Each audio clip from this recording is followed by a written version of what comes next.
Hello and welcome, PocketWatch here, and it's about time for another episode of Cyber Slayer. So we are going to continue, and it's going to start instantly from something that's going to be action-packed, it seems, because we're basically found out and going to be attacked by the twins. So let's just go and let's see if Taoluo can take them out or not. Can he escape? Can he protect really?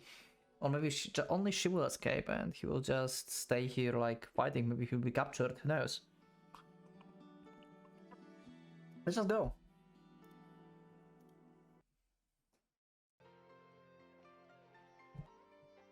Up.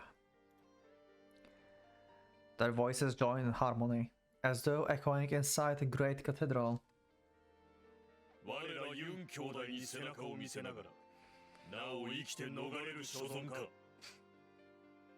Both are heavy cyborgs, sharing exactly the same design. Only the paired weapons in each hands are different. And clothes. The elder brother, Yuan Ka-hing, wields twin-hook swords, while the younger brother, Yuan Shuang-ying, has chosen guai sticks. Taoluo would have rather faced any foe than these two. I think we can make actually... Something changed within the settings in general. I think I can go a little bit louder on the music actually. Can I go with like... Okay, I will just go like that. Just a bit. Yeah, so he like let her go actually. Counting that she can find the safe place.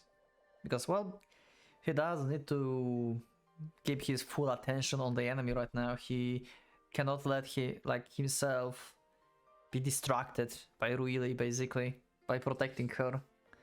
So yeah, it's better if she like just go in like into the sewer thing, because I think like they were like about to go into the sewers, right, or something. So yeah. Without taking his eyes off the twin heroes, Taoluo makes really grab hold of the ladder. Yeah.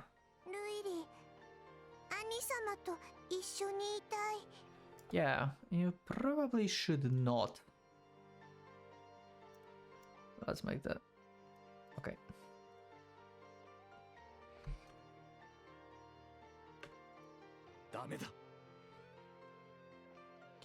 For once, indulging his sister is not an option. Taoluo knows full well the threats posed by the twins. He can't fight them while protecting Ruili, yeah.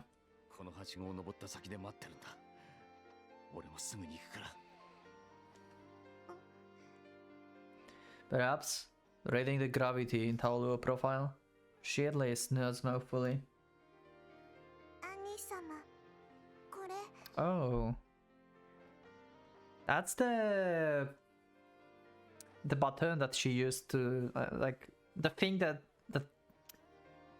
made her remember the button that she had when she was, like, making the dragon dance or whatever dance that was, right?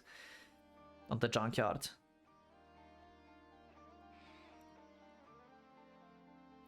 Keeping one hand on the ladder, Ruili withdraws a metal tube from her belt and hands it to Taoluo. As the broken tube she picked up on the beach on Wusong, the one she used to make shift button in her dance, yeah.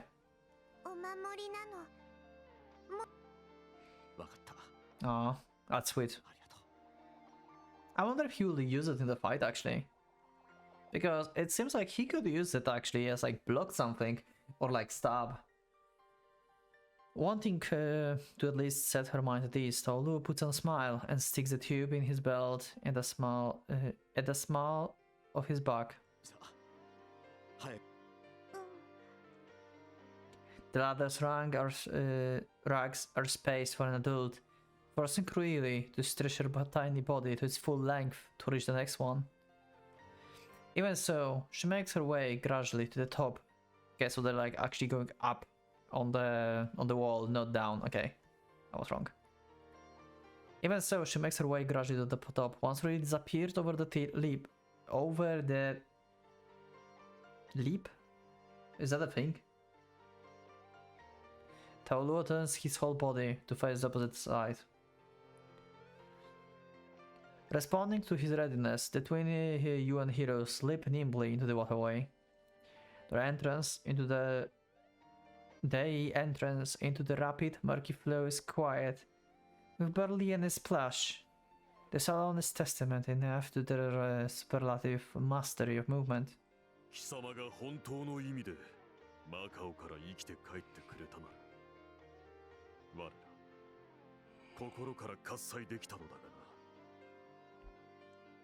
な我らの知るコンタオロはやはり異教にて果てたらしい貴様はただの抜け殻だ副祭司やその一派との間にどういう確執があったのかは知らんだがいかなゆえんがあったにせよファンへの忠義まで見失う理由があろうか Yeah, you do not know, right? What happened? 忠義か How hollow that word sound, now that he's fallen from grace. Really was everything. She alone gave Taolu peace. Only after losing her did he realize how utterly irreplaceable she was to him. Righteousness, loyalty. If such things had a meaning, then why did he really suffer so? 揃いも揃って能書きばかりが達者だな外貨のお歴々は With a twist, demonic grin, Taolu maliciously taunted his old comrades. つくづくくだらんそんなお題目に権限があるというのならぜひともご教授願おうじゃないか Yep. The demon for really, I guess. Right now. Yeah. Just everything to bring his sister back. Taking their senses, the twin heroes inch closer with murderous rage in their eyes. 義と忠孝は強者の魂その魂を失った Or a demon. 亡者はあるべきところへ帰れいざ我らが天柱の前に倒れ伏すべし The three leap into motion as one, scattering the water about their feet as they dance circles around each other. However shifting, the spiral is always centered on one of the three, with the other two dashing to his sides. From above, it might appear as bizarre three-person waltz. Okay. Wow, the eyes. This guy is like... Wow. Okay, this one is a scary look, actually. What the hell? It is said that those twins were exposed to environmental pollutants while still in the womb, which caused them to be born with half of their bodies conjoined. Oh. Conjoined, okay. Forced to share most of the internal organs, the young brothers would come had a short and hopeless life, if not for the salvation of cybernetics. So they were like TM twins, right? They're called like that. Which had finally begun to gain widespread acceptance. Fated from birth to become half machine, the Yuan brothers chosen to walk the path of the Wajita warrior together. After training and external kung fu their entire lives, they have perfected the art of lethal combinations executed in flawless harmony. 決して挟み込まれぬよう常に両者を同時に視界に Yeah. It's 2-on-1 and they probably are in like perfect sync and everything. It's going to be like one of the most difficult fights Taolu had so far. もし攻撃を許せばすなわちこちらの命運は尽きる Taolu knows the strategy. Battle of the Twins is a constant game of position and timing. An attack by one is a feint. He must focus on the other instead, or else risk being flanked. The dance of death continues, each moment bursting with explosive tension. Merely standing is enough to make Taolu dizzy, and it feels as though energy is seeping out of his legs with each step. 持久戦に勝機はない Yeah, you need to be really fast in this. With a split-second judgment, Taolu pretends to fall back before his enemy inviting approaching, then shifts feet and unleashed a lightning-fast thrust. Unfold unfold his current opponent, the elder brother, Yuan Ka Ying, traps the tip of his Wadao with the curved hook on his right hand. Simultaneously slashing at Tao Luo with the crescent blade on his left. The hook sword is a versatile weapon. The wielder can attack with the crescent blade, covering his knuckles or a spike protection from the base of its fist, while also using the large curved hook to trap and destroy his enemy weapon. With one sword in each hand, their effectiveness is doubled. Few foes could be harder to face with the rigid and slender Wadao. Yeah, they can pretty much like disarm Tao Luo really easily.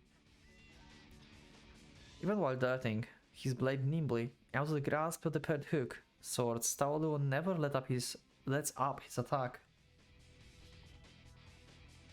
At the same time, he keeps not only Kai Ying but Cheng Yang behind him inside at all times. As Cheng Ying tries persistently to flank the enemy, matching swords with his brother, Tao Luo slides his body to the opposite side, using Kai Ying as a shield while keeping his pinned under the flurry of thrusts. The war continues, amid the rushing water, now revolting with the Kai Ying as the axis. Cannot like this guy just like run around Tao Luo? Like, do they need to like be like trying to flank?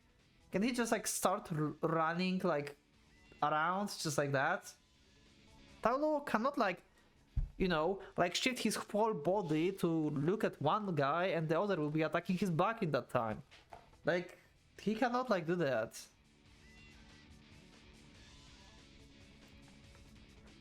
I don't know.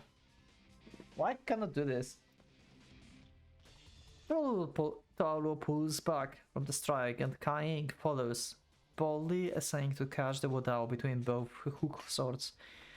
But his attempt fails, and his weapons ends up in the air to both sides, leaving him wide open. Okay? Seeing this rare chance for victory, Tao Luo counters with a thrust, lightning bolt shattering sky. That was a trap. Okay. Damn! Okay. I love it. So the guy just like jumped back and his brother just came in. Okay. They used the switch option. Having lured Tao Luo into attack, Kai Ying leapt into a flying backwards somersault. As he sails through the air, Cheng Ying immediately takes his place, sliding beneath him to unleash a brutal whirlwind kick against Tao Luo's legs. Tao Luo hastily jumps back, to which Cheng Ying responds by transferring the momentum of his kick into his weapons, spinning like the murderous top while his Guai Ran blows down upon his foe. Forced back by this brutal assault, now Tao Luo had no choice but to concentrate on defense. Which is bad. Yeah. Oh shit, this guy actually went behind him, that's bad. The terrifying revelation comes too late. After escaping Tao Luo range by switching places with Cheng Ying, Kai Ying has easily taken Tao Luo rear. There's nowhere left to run.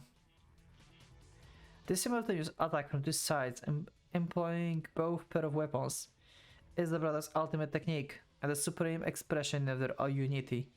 The formation of the harmonious annihilation. Okay, what a name. Damn, they have act.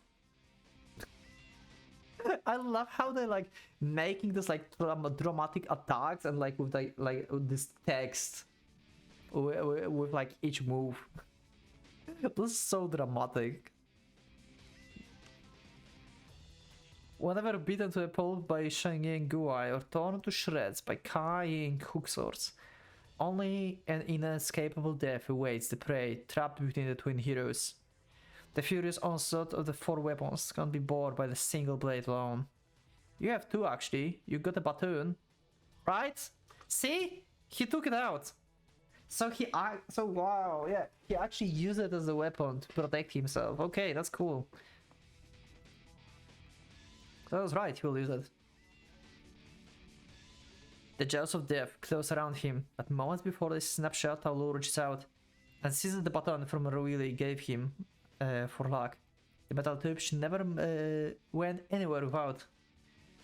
Ripping it from his belt and brandished it like a steel whip, he blocks showing why, while answering carrying hooks with his wadao. With this improvised twin sword style, Taoluo made the twin heroes formation for annihilation.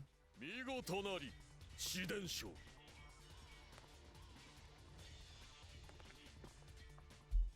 From beyond the ceaselessness clanging of steel, you can hear the taunting voices of the heroes. だがその粉塵いつまで持つかな Yeah, Battle of Attrition is bad. Though nameless, his wadao is a weapon of worth, and Taoluo's skill with it is the product of much training.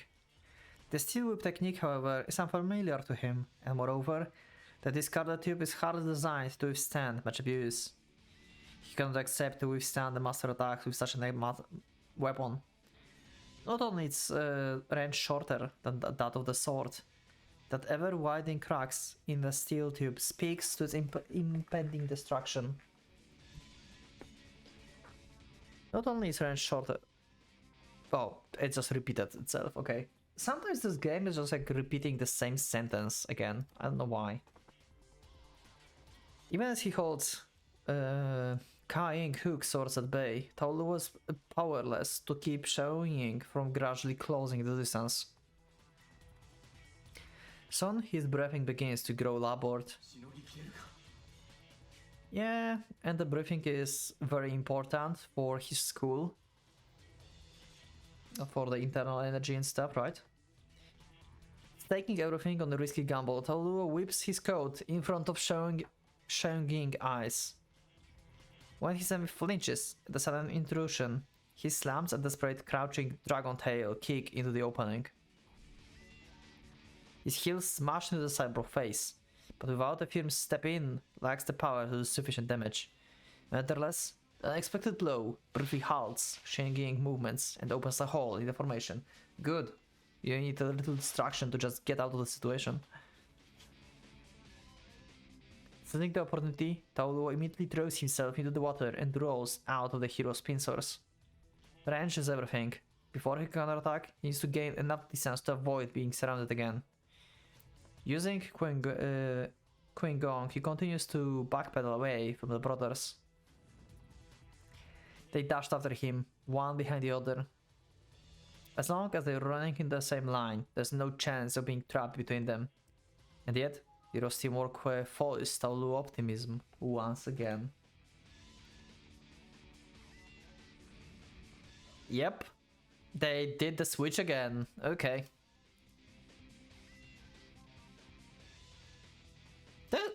They have one of the better like CG backgrounds in the fight, I think. That wins. That like seems like they're like most detailed, and seems like yeah, they have like most like the best CGs probably, at least from the for the enemies, right? Changing the rarest of the two suddenly leaps into his brother's shoulder, and vaults from the high high into the air, carrying him over the retreating Taoluo's head.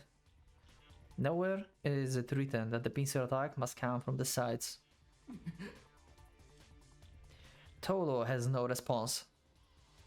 Can't shift his momentum fast enough to flee to the left or right.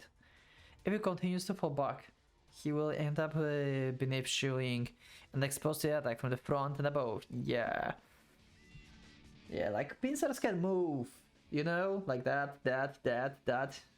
It's not just sides. If, however, he stops and engage carrying, Shanging will land behind him and trap Taoluo between them once again. They're so good. It is not Taoluo's mind that sparks the answer, but his weapons themselves. The sword and whip that are weights, that are avatars of his will. First is Shanging, now behind and above him. Taoluo hurls the metal tube in his left hand into the cyborg arc of descent, extrapolating it solely from the strength of the jump he witnessed a moment ago. Giving his body turned slightly to the side, he then holds it up, pulls the Wadao into right hand, parallel to the water, and blocks both Kaing powerful hook swords. The hook catches the blade with an ear-splitting screech, but Taoluo is listening behind him, and catches the sound of Shingyun deflecting the tube with his guai. Okay? How do you get him? You just blocked. I mean, he just blocked. Kaing hook bear down the Taoluo Wadao, trying to shatter its center blade, as they're designed to do, yeah.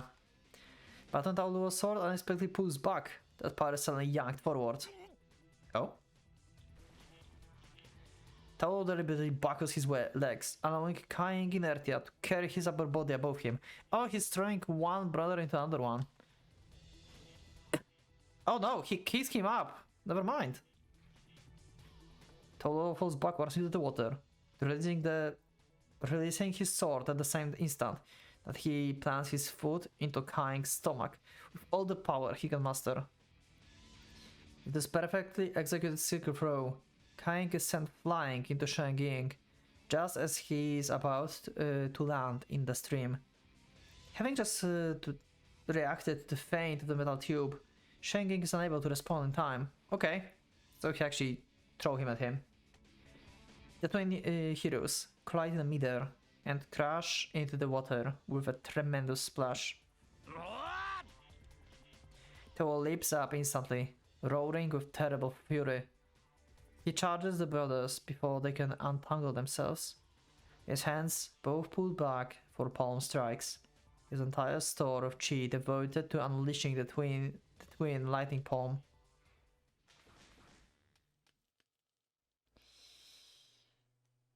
Fried? The Wadao whirs rapidly through the air, taking the two hook swords with it, then plunges through the water and drives itself deep into the sludge. The three blades ring out of harmony, and as the fierce battle comes to a close. Wow, that was faster than I thought. I expected this to be like 2 or 3 episodes worth of fight, but it really went fast. Holy shit. The two bodies, half corpse, half wreckage, sink into the water and are carried away by the flow. The sole survivor, Taoluo, has no time to feel sorrow or guilt over having killed his former comrades.